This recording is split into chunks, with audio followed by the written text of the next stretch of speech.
Hey everyone, I'm Jason Gillette and I have this Lincoln Corsair in front of me with a power liftgate, and I'm going to show you how to use the hands-free way to open it.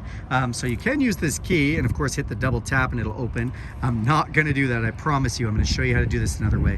So what we do is we go to either the left or the right, sorry, I do that backwards, left or right side of the bumper, like just underneath these park sensors basically. And what we're going to do is we're just going to wave our foot like a magic wand.